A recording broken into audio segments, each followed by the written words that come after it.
Have you ever wondered about the third red light, its name, its origins, and its ties to other entities? Well, I have. And in today's video, I want to be explaining everything I know so far about this third red light. So, make sure to give this video a thumbs up and maybe even subscribe. I know it's a lot to ask, but it would mean a lot to me. So without any further ado, let's get right into it. So first up, I want to talk about the ties that it has to other entities like Seek and Screech, and for the most part, Seek. Now, one of the first big things that I realized was different in the hotel after the Doors Floor 2 update was the Seek chase was seemingly more red, and let me show you what I mean by that. So I don't know if they actually changed this or I'm just somehow mistaken, but before the Doors Floor 2 update, I did not notice this much red in the room, and you'll see once we get to a different room how red it is compared to how it was before.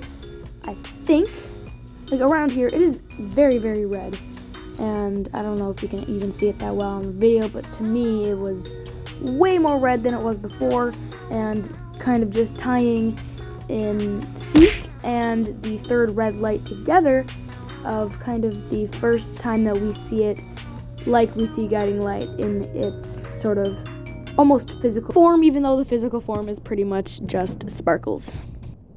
Now, speaking of physical forms for the three lights, one that I have a guess for what it is the Guiding Light. The statue in the not the greenhouse, but the courtyard might be Guiding Light's physical form. And the red light, or mischievous light as some people would call it, I think Seek is the physical form of the mischievous light. And the reason being is Seek is pretty much the only thing that gives off a red light or glow, because in the Door 200 boss fight, whenever it's about to do an attack or anything, it'll give off this red light. Or during the Seek chase, the starting cutscene of the Seek chase and everything, it is all red, and we don't really see that for any other monsters, so that's why I think Seek is the physical form of mischievous light. Now, for Curious Light, I do not really know. If you guys have any ideas what Curious Light's physical form might be, maybe leave a comment down below just letting me know if maybe I missed something. So now let's talk about the painting. And if you've seen the game theory video about it, you'll know exactly what I'm talking about, and if you haven't, then you'll have to learn as we go along. So this is the Curious Light painting, or it says this painting does not have a name, but that's completely fine. So in the middle here you see the Curious Light sort of icon, because in here is the room to get into rooms, which is where Curious Light's first encounter with the player is. And if we zoom in over here, you can see this sort of blue moon thing, which represents Guiding Light, because Guiding Light is a blue moon, which you can also see in the new death messages or death screens after you die, after the Floor 2 update came out. And if you look over in the other corner, there's something that you might not recognize. And before the modifiers update came out, you would not recognize it whatsoever. But now, it's actually the symbol for the modifiers.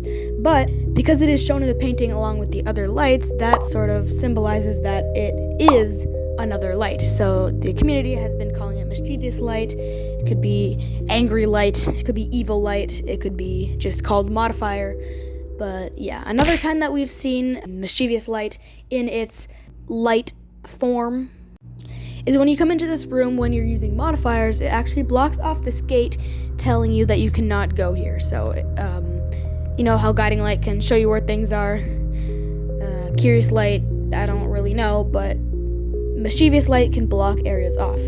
Another thing that makes Seek such a powerful physical form is the fact that Seek can take control of other entities like a Grumble or a Screech to turn them into a Screech or a giant Screech, which I think is really cool, because not only is Seek a giant monster who can turn in any form he wants, take over water and entities whenever he wants, but he's also one of the three main lights, and arguably even the most powerful light because of the fact of the modifiers. And we know that the modifiers and mischievous light is the same thing because they have the same symbol. And like Matt Pat said, one of the reasons that mischievous light might be the most powerful light is the fact that he can control the other lights, like guiding light, because in one of the modifiers, it actually just disables the sound or the look of the guiding light, which is pretty cool in my opinion. And you know what else is really cool? Is the fact that you made it to this point into the video. This is going to be probably the end of the video. Thank you guys so much for watching. I definitely hope you learned something new or now have a new opinion on certain entities like Seek. Have an impeccable day. Bye.